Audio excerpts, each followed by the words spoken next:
My name is George Lohr. I'm a resident of Prospect Lake, but I've also worked for School District 63. Your whole career, really. Yeah. Yeah. What did we have? How many years have we had down there? It was started when I got out of the Army in 1946. Yeah. So and then I retired in 1984. Okay. That's quite a few years. So maybe we'll go back to how the Lohr family came to be here. I mean, we could go right back to it. The Lohr name is German by descent. Yeah. But how did your family come to be in Victoria area? It's a long story, you know. No, I'll tell you. Well, Dad's mother, she was English, and she immigrated back to England with her 4 children, 3 sons and a girl. And they lived in England for about a year, and then she divorced her husband, and they all came here to Victoria. And here she had had a bit of money, quite a bit, so she got the boys set up in milk routes around Victoria, delivering milk from house to house, and numerous other jobs they did. But the war came along, and 2 of the 3 sons entered the war, and one was wounded, if you want to call mustard gas poisoning.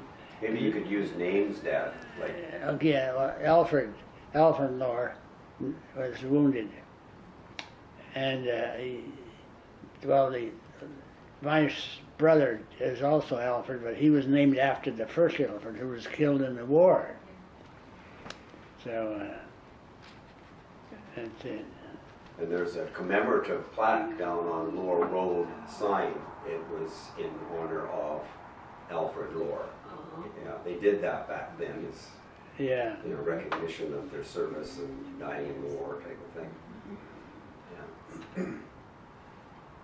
So it was your grandma that moved here from That's England, right. But originally she was in Chile. She was in Chile, yeah, Right. and she'd immigrated with her father, his name was Glover, to the Falkland Islands, and then on a holiday to Rio de Janeiro, she met this Swedish guy, the name of Richard Lohr, and he must have been a descendant of a German, because the Lohr is a German name. So anyways, they fell in love, got married, and they moved to Argentina and Chile, where he built a hardwood mill. And then I got ahead of myself here. They built this hardwood mill. They sold that, and she got quite a bit of money, and that's when she immigrated to England, and then they came to Victoria. What brought her to Victoria? Oh, that's right. Well, I mentioned the name Glover. Well, she had a brother, the name of George Glover, and he was living in Victoria here as a bookkeeper. So when he heard of his sister's plight, he wrote her in England then to bring the boys and girl here to Victoria. There's lots of work. So they came here then. So how many kids were there then? It was Grant, Harold. Yeah, that's my dad, And Harold. Dick Lohr. Dick Lohr. He lived down there on Heartland Avenue. And of course Alfred, who was killed in the war. So there was 3 boys. Was there any girls? Yeah, Gurley. Dorothy Mary Gurley. Wilson. Dorothy Wilson. And she married a Wilson. She married Doug Wilson. Yeah. Yeah. Okay. They built a home down there off of Lohr Road too. Oh. Yeah. So when she moved here, like you said, she came here with quite a bit of money. How did she get that? Well, her husband was fairly wealthy. He developed that hardwood mill, and he shipped a lot of hardwood back to Europe. So he had quite a bit of money, and he gave her quite a good chunk to get started with up here. When they split up, type of thing. Yeah. So, now, she didn't originally move to the Prospect Lake area. Didn't you say that they moved originally to Langford or something? Colwood. Colwood. John Street. I did remember that. That's funny. That's where she lived, a small cottage with her children on John Street. That used to be the neighborhood I grew up in. Oh, is that Yeah, right? I used to play on John Street. It's not a very long street. No. What was her name then? Wilson? Well, Gertie's name was Wilson, but her mother would have been Lohr. Oh. What was it, Gladys, was it? Pardon? Your grandma's name was Gladys? Lohr? No. What was her name? Mary, Dorothy. She had about 5 names. Okay. Okay. Yeah. Mary, Dorothy, Wilson. Right. So then with this money, she built the house down on Lohr Road there? No, that was Grandpa built. That would be, well, yeah, he built 2 or 3 houses. Actually, my dad did. Okay. Built it for his sister. All down this area? Yeah, all down that area. And I remember you telling me that all that, most of that lumber for building those homes back then came from a Mill, the Duval Mill. Any of the old timers would know that name, and the Duval Mill.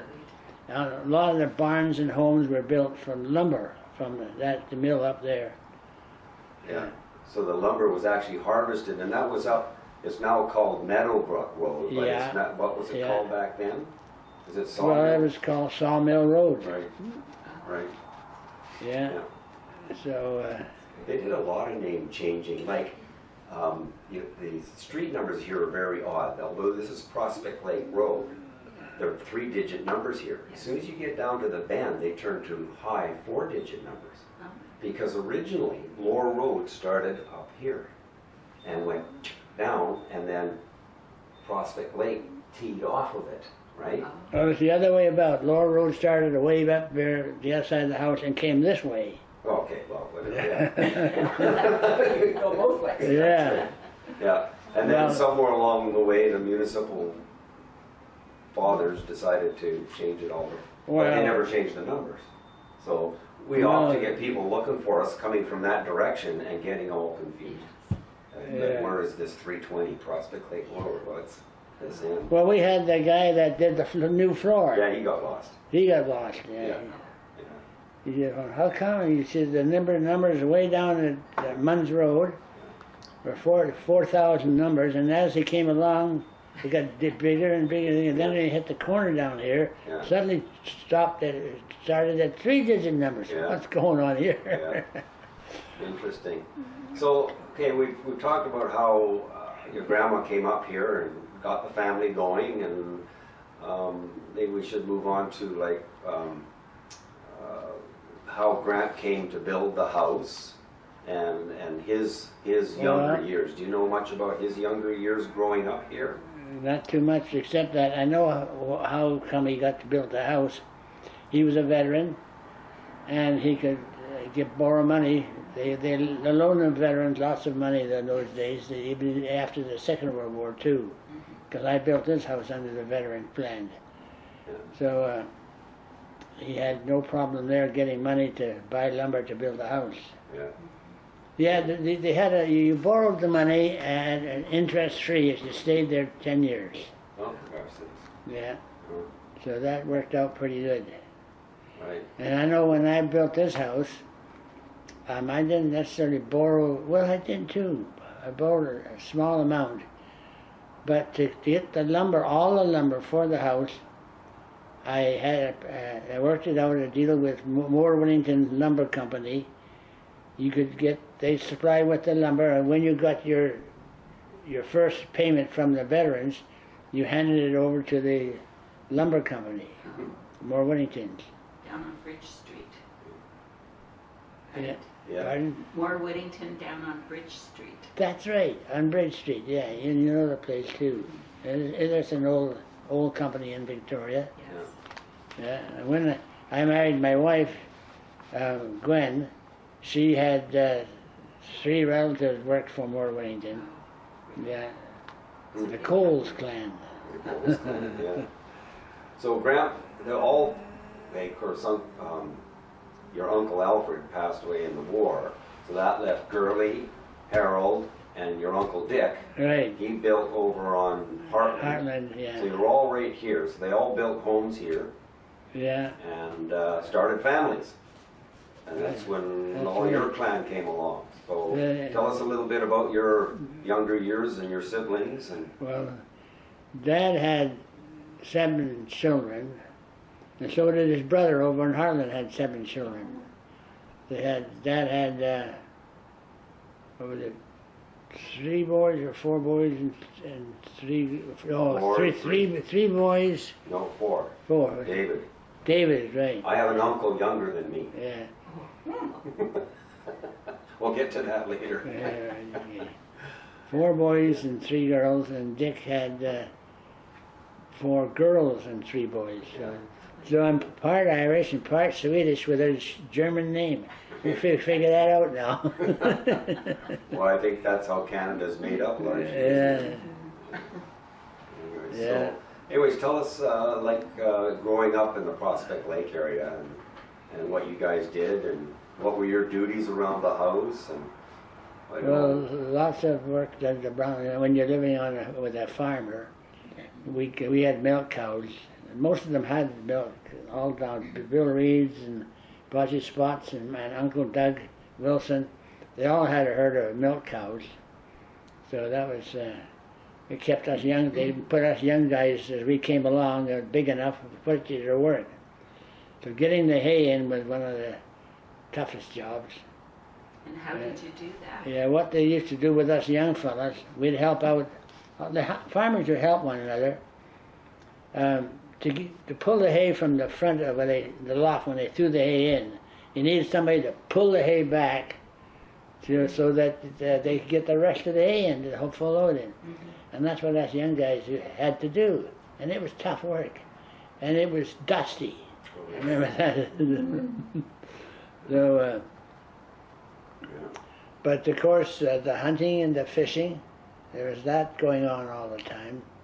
And of course, back in those days, we had pheasants. We used to hunt with here, and quail. We still have quail, and grouse, and lots of ducks. So you didn't rely on grocery stores a whole lot? No, they didn't. I remember chickens up the back, lots of chickens. Oh, yeah. And stuff. It was. And there was a big windmill down below the house that provided water to the house. Dad he's quite an engineer there. He built a huge, well, you could buy the cistern, big round cistern made of cedar, and they all fitted together. And when they put the water in there, the boards swelled up and sealed it. So you had a good water tower and a supply of water from that to the house, which worked very well. But the windmill had to supply to take the water from a well right below the windmill at the bottom of Lohr Road and pump it up. That had a water line in the ground. Pump it up to this tank I was just telling you about and fill it up. Sometimes the wind would blow all night, and then the water would overflow and run down the corner of the house. Dad would holler, or Mom would holler when we get out of bed, and you had to go down there and disconnect the arm that kept it. So would it flood the house? No, it ran around the outside of the... Oh, yeah. But if you went outside down the steps, you'd be stepping in water. Yeah. Wasn't that long ago? Yeah. Oh, wasn't it?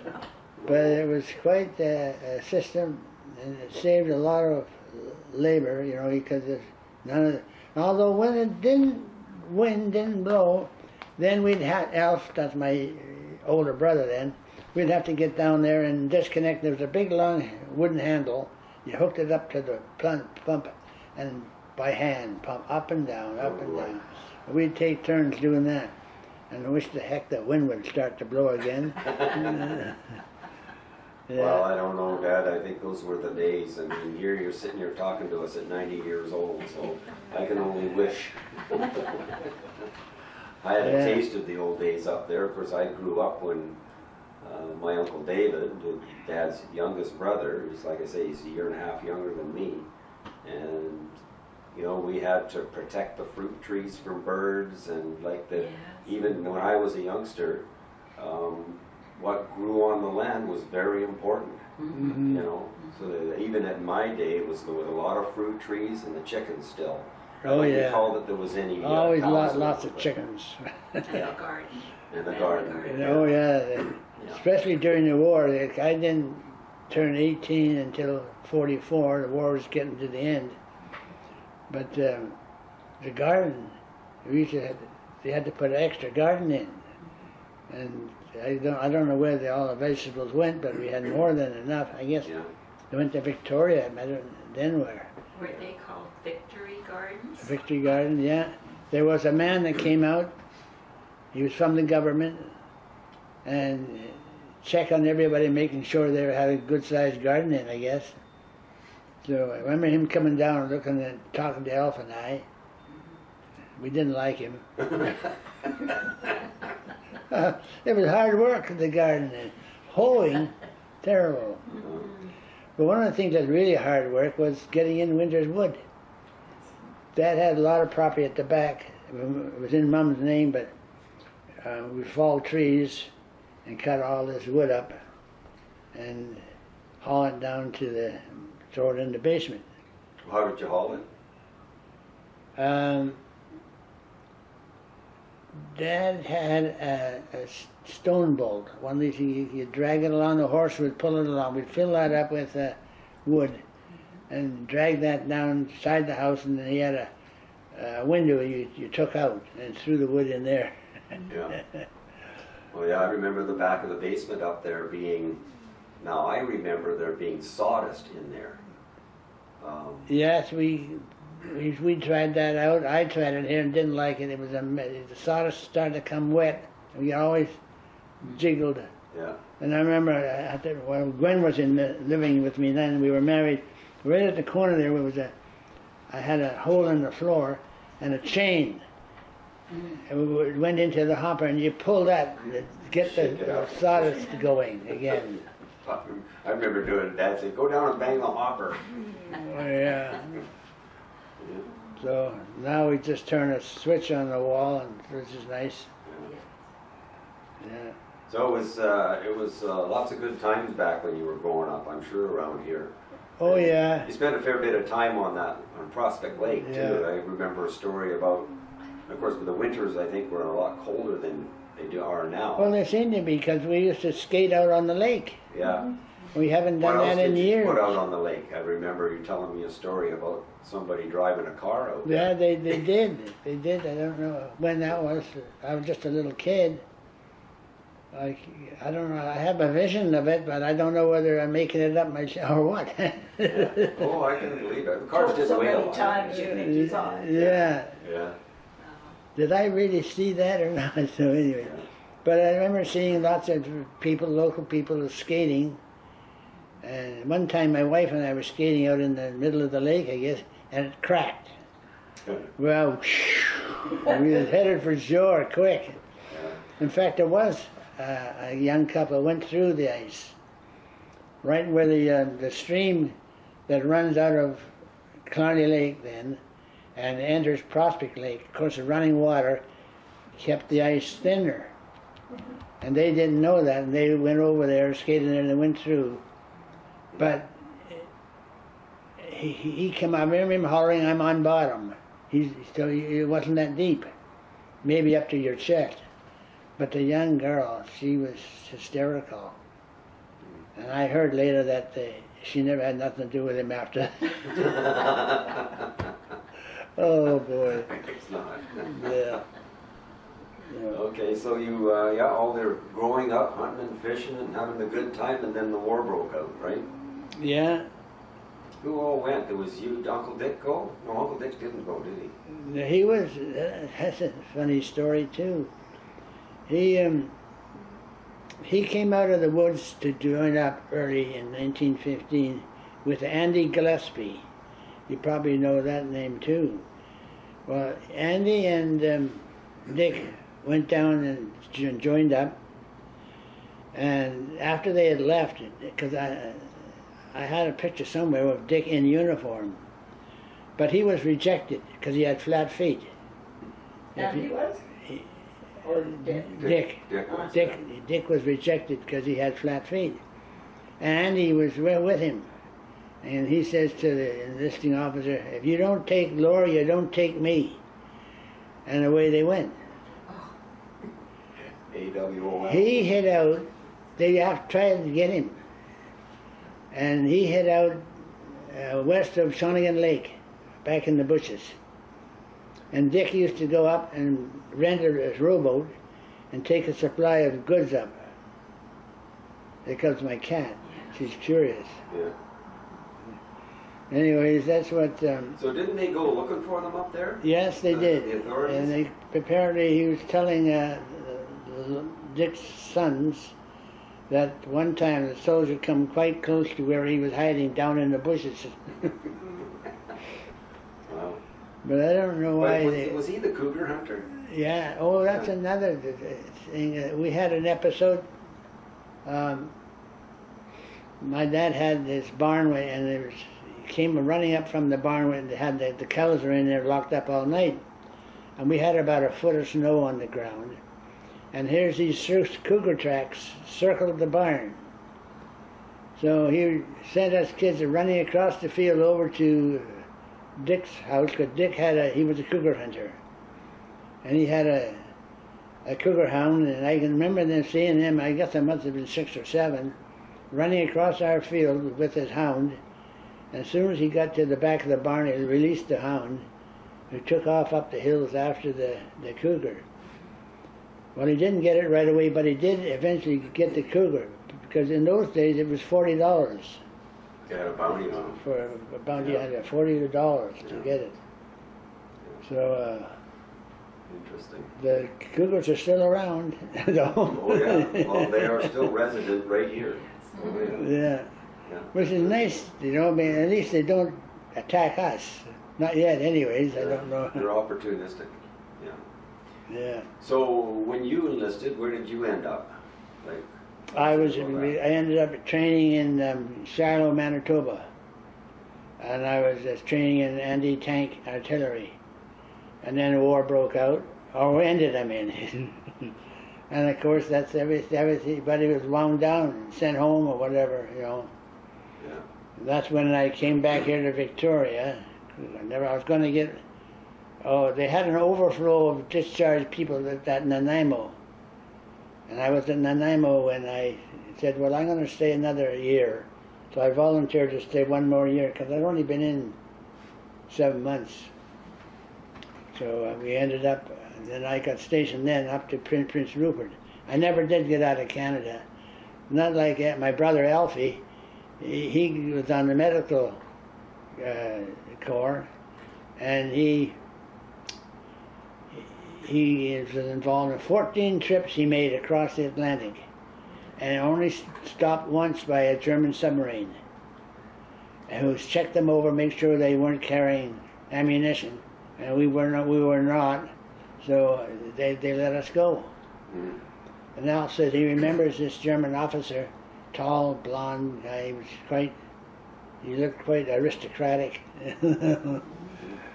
So some people don't know of that, but I mean, Alfie actually experienced it. Even he was there. Face to face. I didn't know he was involved in the war. Yeah. Yeah, he was on a medical supply ship. Yeah. Well, they were bringing back, if they were coming back from England, they had German prisoners of war. Because I remember when I was training in Shiloh, Manitoba, we were going out for a field trip. I went past all these Germans were in this ditch, and I never seen anybody dig so fast, because here's a whole truckload of Canadians coming across. And they were shoveling to beat the band. Anyway, that was quite another little So you experience. did another year up in the northern BC, and then how Yeah. did you come to leave the service then? How did I come to what? To leave the service, like was Oh, well, and I did my year. oh okay. Then I came back to Victoria to get out. That's when I got home. And Dad says, "You're working for the school board." I said, no, Dad. I said, "I got to phone up the guys. We're going down to the Gorge pub and have a few beers." I said, "I'm not ready for work. I just got out of the army." So he talked me out of it. And all the years later, yeah, So you took the job right away. yeah, I took the job right away. And that's when I moved with Dad, took me to that little shed there. One of my first jobs working for the school board was sanding desktops. Kids gouged holes in one desk, I'll never forget it, I don't know where we kept it, but it had a river carved in it like this. Every time a student got on sat at that desk, they carved it a little deeper. Well, I was telling you, Enid, about that little bench seat out there. That would have been built by Grandpa and Dad back in the day when they sat two students side by side at a desk. Even And I before guess the there was a individual. lot of this going on, and so they ended up doing this with them, right? Back to front. That was this experiment, these Karove schools, where we built all those benches up, quite a few of them, and the kids were just two per bench. I don't know, but kids wiggle around and all that, so it didn't work. That was the end of that. Yeah. I don't know where all the benches and the tables all went. Maybe everybody helped themselves, but Well, this one here's been That around one a long there, that time. one's I the took one. it for a while, and then I painted it up and brought it back here. Yeah. And I've also got a pair of Dad had for years down here, and I was afraid he was going to get rid of them, so I grabbed them. And they're the type that sit this way. They've got the old cast iron.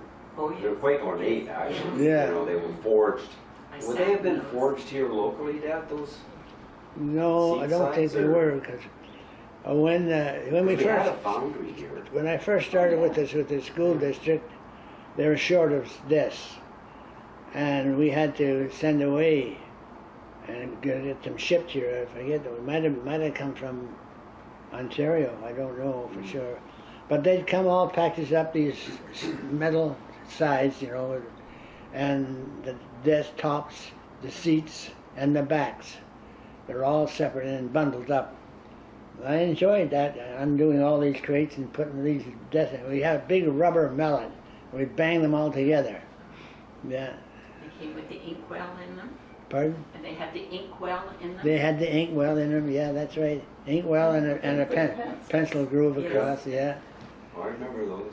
I can show you the two down the basement before you leave. No, I got them, remember? They're not down there anymore. Steve's taken them on him. Yeah, On you. I'm preserving them. Not for long, maybe. Yeah, okay. As long as you promise not to get rid of them. They must say a foundry on I'm it. gonna look. Now I've got my curiosity up on it, yeah. Because I know there's, if you do go walking down in the Todd Creek area down towards Butchards, and where there's some old fire hydrants there that, I can't remember the name, there's a stamp in the side of them, and I'm sure it's local. There's a Smith Brothers. Probably. foundry. Smith Brothers. There's Smith Yeah. Smith Foundries, yeah. Yeah. In Victoria, been there a long time. Yeah. I knew Ron Smith and Roy. Used to hunt with them. Mm, Yeah. yeah. Hunting was a big thing, It wasn't was. Oh, gosh, yeah. It was a big thing. Yeah. And some place I read where they used to, fishermen used to come out on the interurban and get off here and go down and catch trout. And they'd get half a dozen to a dozen trout, big trout, quite easily. Take all these trout home when they lived in Victoria. Yeah. And then, of course, the trout population went down. But now it's come right back up again because they put a lot of trout into the lake. They stock it, yeah. Mostly stocked with rainbow trout. Yeah. Yeah. I haven't been fishing this year. I just can't get out like I used to. Yeah. Yeah.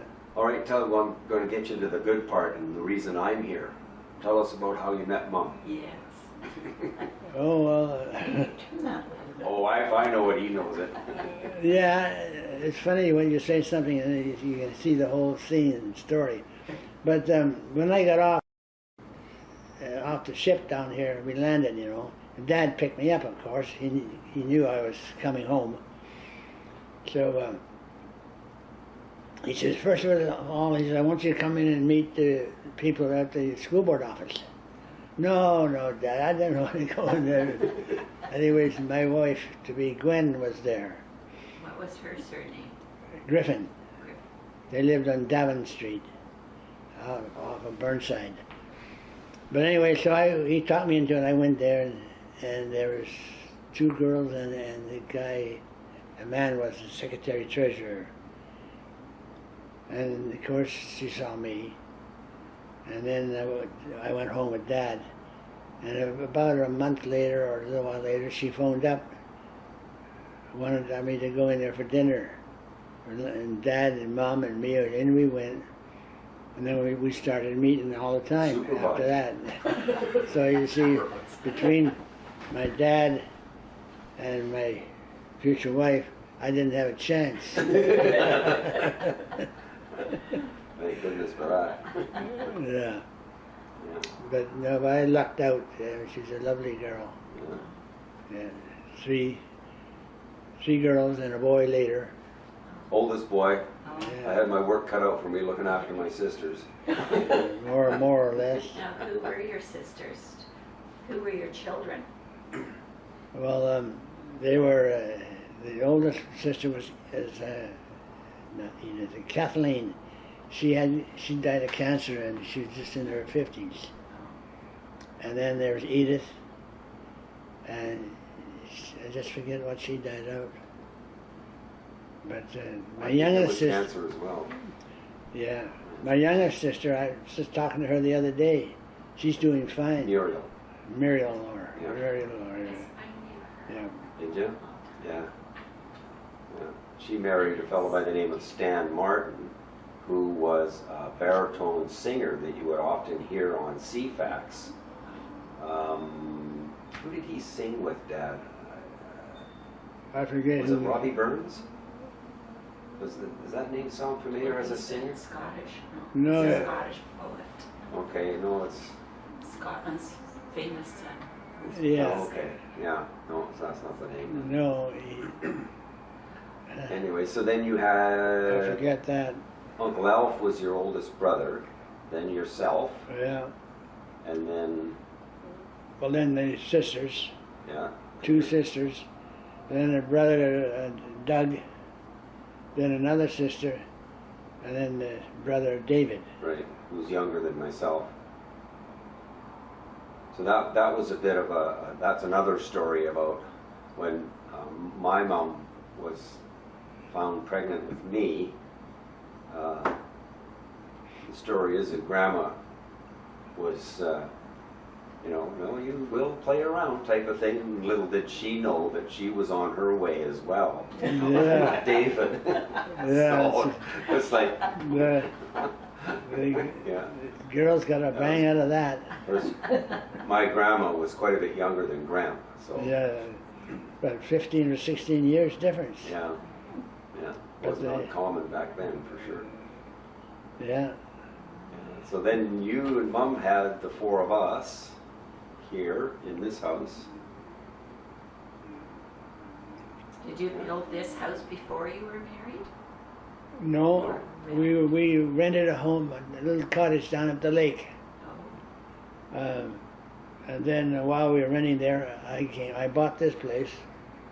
It was just full of trees. Cut the trees down, not all of them, but I got a lot of lumber for the house from the trees. It's all rough lumber, but it's good fir. Where did the lumber get milled? There was a mill down towards in central San, just before you get to the Bushart Gardens Road, coming towards Victoria. There was a mill set up in there, and you had a great big pond, and you took your logs down on a truck, and he stopped on the interurban and rolled the logs off the truck into the pond. And then they'd pull them up and mill them. Had the saw going and all, you know. Oh, yeah. Yeah, I don't think too many people knew of that place. No, that's the first one, that story for me. Who owned it, do you know? No, I just a short time with them. Like they just took my logs, cut them up, and hauled them back. I did that early too, because I did it right away when I bought the property, and I piled it crisscross, sort of like that, so that it wouldn't buckle and twist, and dry it out nicely. So that, and I had it stacked right near where I was going to have the house. And once it all dried and cured, then I started to use it.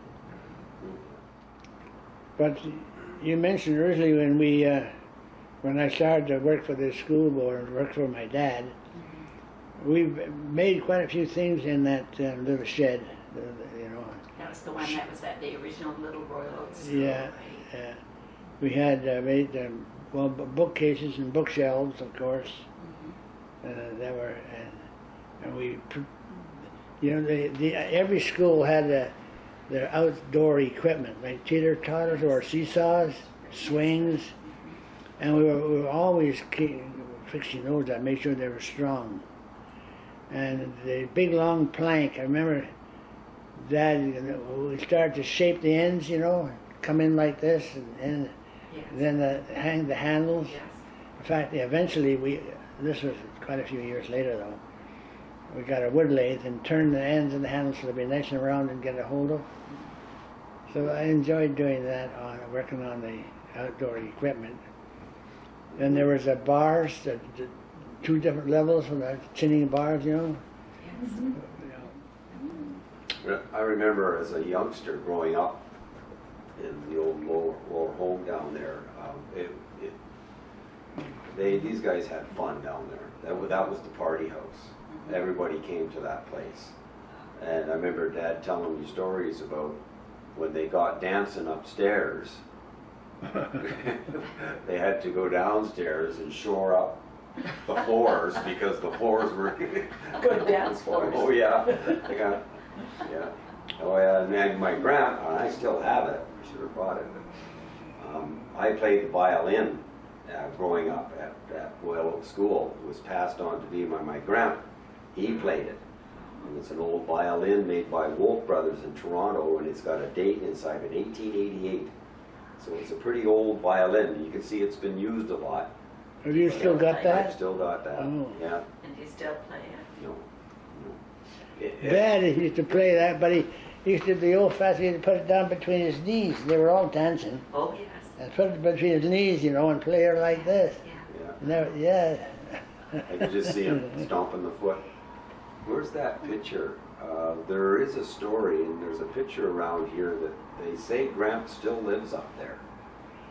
And Oh, he's been seen the in ghost. pictures by people. The that ghost have of bought- Harold Lohr. I don't know Yeah. where that is.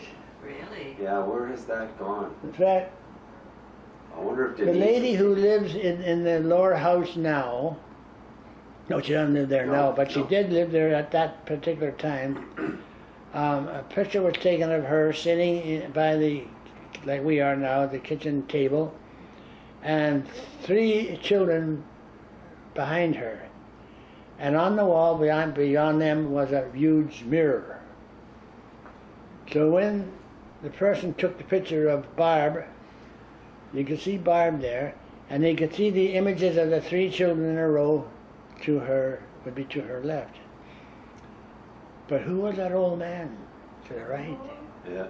Oh. I just finished It reading. used to be up here Who for a was long. that I old think. man? I think you've given it back And to Barb. Yeah, she I took don't see it. She took the picture to a psychic in Victoria, and she nailed it right on. She said, That's an old man in his 70s who built the house. Yeah. And he never wanted to leave, No, but he did. So, No, he didn't. no, he didn't leave, no. yeah. So that, but I don't know where that picture. It's around here somewhere. I'm thinking you gave it back to Barb. It would be up there otherwise. I'll have to ask. No, it's just family Mhm. history. There's a picture of the old days. That shows you where all the deer that they used to shoot. Yeah. Worked on the roadway up there. We've got Yeah, pictures Graham did, of the yeah. house. Well, actually, the Graham horses. did a lot of different projects around. He worked on the Malahat when it was first being Oh, constructed. yeah. And they used to take the train out when it was running, then a boat across. Oh, that's when he was working at the for a while at the Pemberton Cement Works. Okay, He worked there for a while. yeah. And then if you go They on- all did. A lot of these people that lived out in the Sandus municipality, a lot of them got to work. Not only Observatory Hill, the Malahat, Pemberton, so on Bouchard Gardens, I guess, too. Yeah, if you go down Wallace Drive, just before you hit Benvenuto, there's a big pond on the right. That was a quarry where they mined, what did they take out of there for making the cement? I can't remember. Limestone? They took limestone, they turned it into a slurry, and then it was pumped down. Well, my Grant, being a mechanical type, he was in charge He was a of plumber too. plumber, in charge of keeping the pumps going down in that quarry there. He said it was the best job he ever had, keeping this big pump going. But then it got to a point, he said that the pump couldn't handle the water coming into that quarry. So So then it they got they abandoned, I guess. they packed it, closed it up. Then after that, Yeah. So he worked on the Malahat, Bamberton Cement Works. yeah. He worked at Butch Yards. He worked, I guess, wherever there was construction going on with Grant and his background, he was there. Yeah. So he's got a And lot what of was history. his first name? Harold. Harold. Yeah. Harold Lohr. Harold Lohr, yeah. He would have known your grandfather? Father-in-law. Yeah, father-in-law, yeah. Yes. Oh, they Because did. I remember him speaking of him, and he used to come to the dances, Yes. yeah, at Royal Oak Institute Hall, and we'd go there too. At least my mom and dad and Dick and Curly and Doug, all the relatives. Yeah, what are your memories of the Royal Livingston Institute Hall? Was your mother involved with it? No, I guess she wouldn't be this far Yes, away. Or was she? she was used to dancing. She was Irish and quite a flirty dancer. She really. Oh, well into her 80s. She could kick it up. Oh, yeah. She used to grab me up out of the chair, being a young fella. Yeah, Oh, yeah. Yeah. she did. She used was- to she grab was these feisty. younger guys and come on, get up here and dance. Yeah, No. I can remember doing that. yeah. Well, it was quite the social scene there, wasn't it? I It mean, was, was the gathering yeah. place. Oh, yeah. Yeah. And I mean, it still does its thing down there. To Does. this day. I remember Mom and Dad, I'm going to say sent me down there because I wasn't that thrilled with it, to take square dancing lessons. I have a friend that still Yeah. square dances Is that there. right? Mhm. Oh, well, yeah. Actually, I didn't mind it. It was a fun dance. I square dance there. Yeah. Yeah. A lot of things I've given up over the years. Violin. I wish I had kept the violin. It wasn't popular back in my day. Like this was just, Well, you know, take it up again. yeah. I used to get sent down in the basement to practice. Yeah, well, it got pretty squeaky at times. I don't think I was cut out for it. Are you musical yourself, George? I wa- Are you musical yourself? No, not a note in me. No, no, that all came from Mom. My mom. It's funny. I still do the same thing that she always did. Is, you know, somebody will say a phrase or there's a word and it pops into your head, and the next thing you know, you're singing a song with that word, and it's just that comes from my mom. I do it all the time. Really? It's crazy. Never heard of Yeah. Oh yeah. She hear a word or a phrase, and there's a song with that phrase in it somewhere, and out it would come. that. Oh, Yeah. Mm.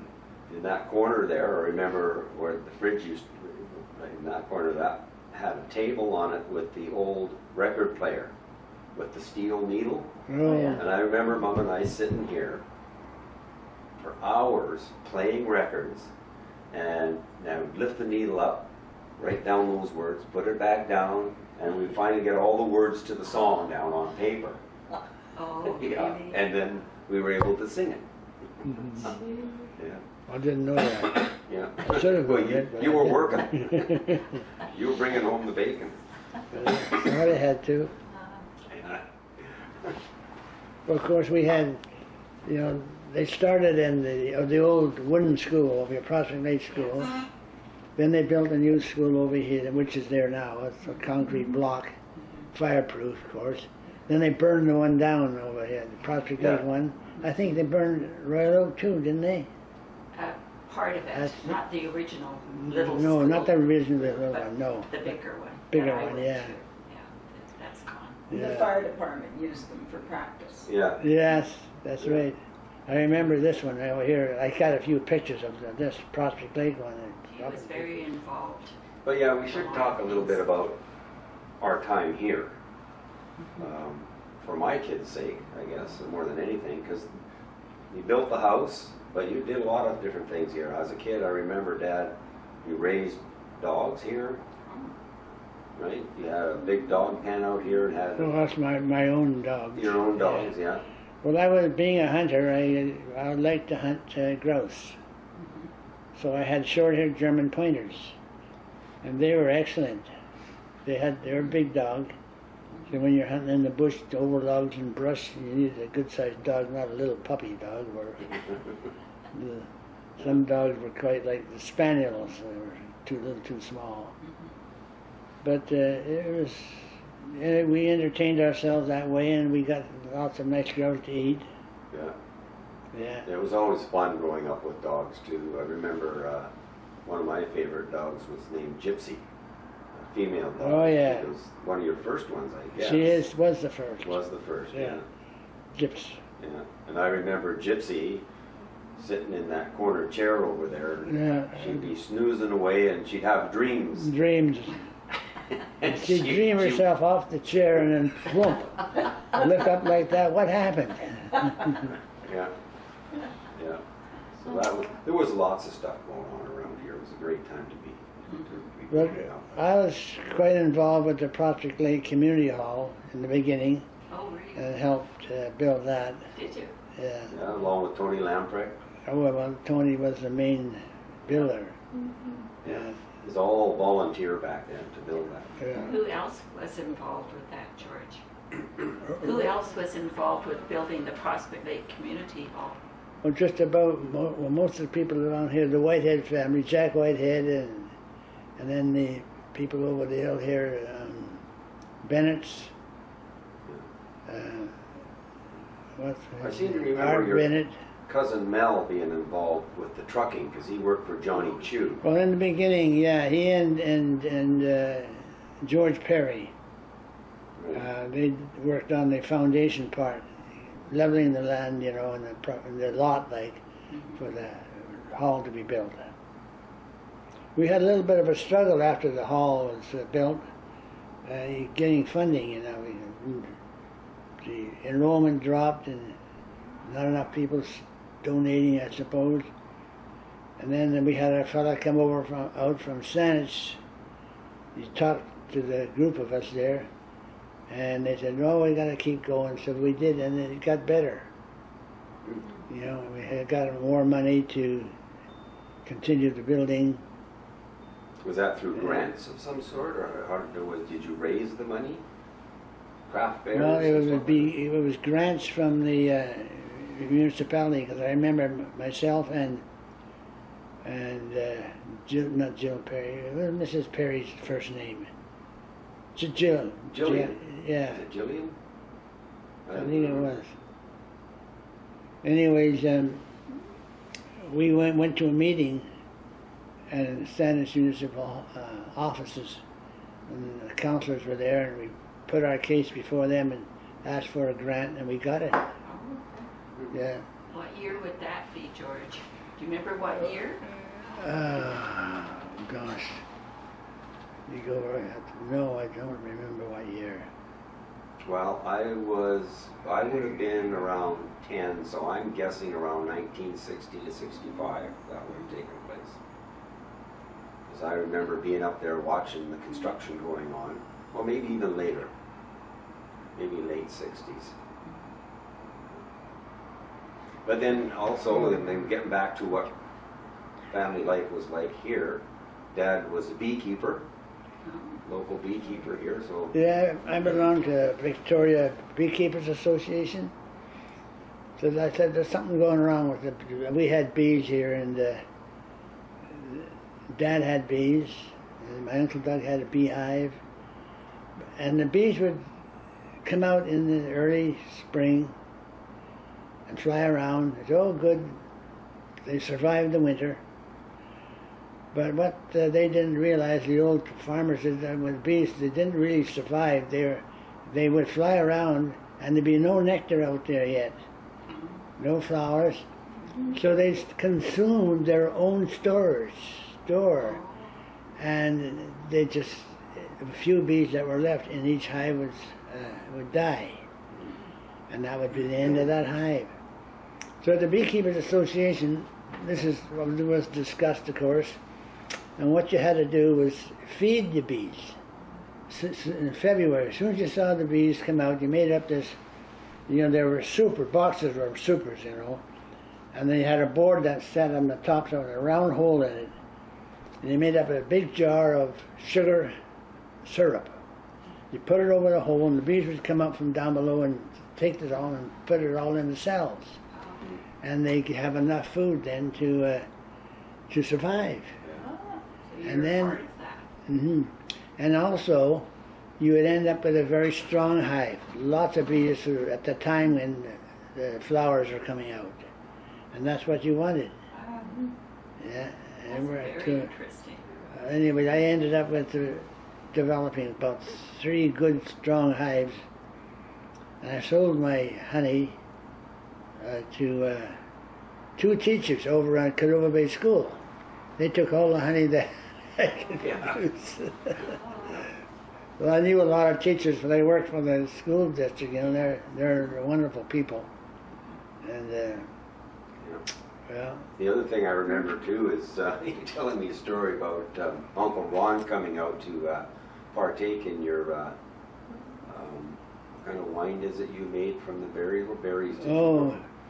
Yeah, I did make some. I had that about over 200 loganberry plants the other side of the creek. And they weren't very good compared to the central Saanich berries. They started to look bad, so I just picked them. I got a recipe for making wine.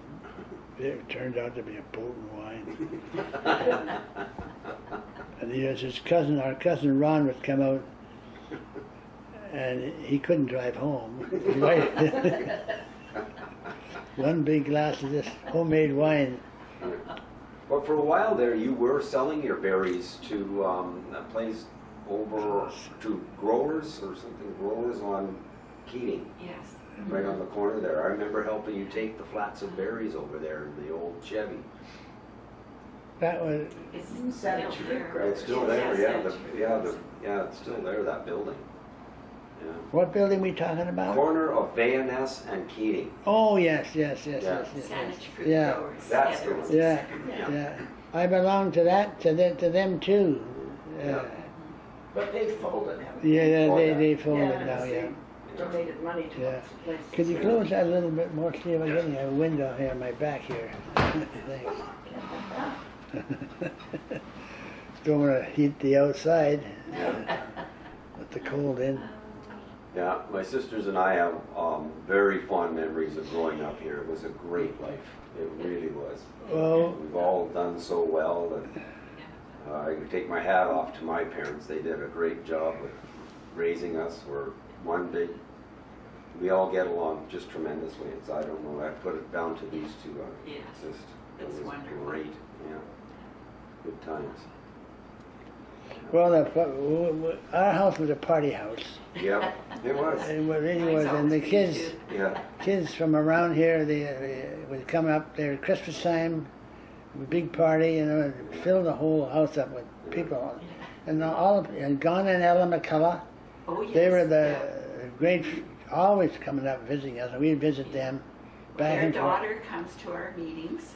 Oh, and let's see, Doris. Doris, that's right. Hmm. Yeah, she knew the other Lohr family more so than my family. Which other Lohr family? Dick. Oh, Dick's There was side, okay, Mel sure. Lohr, and we got another group of Lohrs here. Mel, Bruce, Owen, Mel and Bruce they're always chasing girls. they had a reputation for that. Yeah. Yeah. So, I don't know.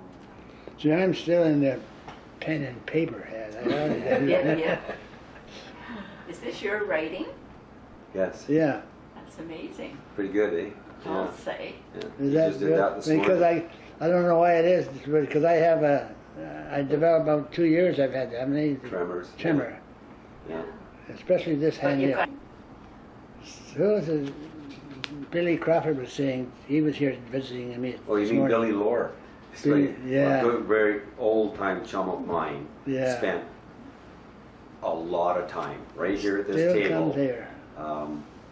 Courting one of my sister's girlfriends.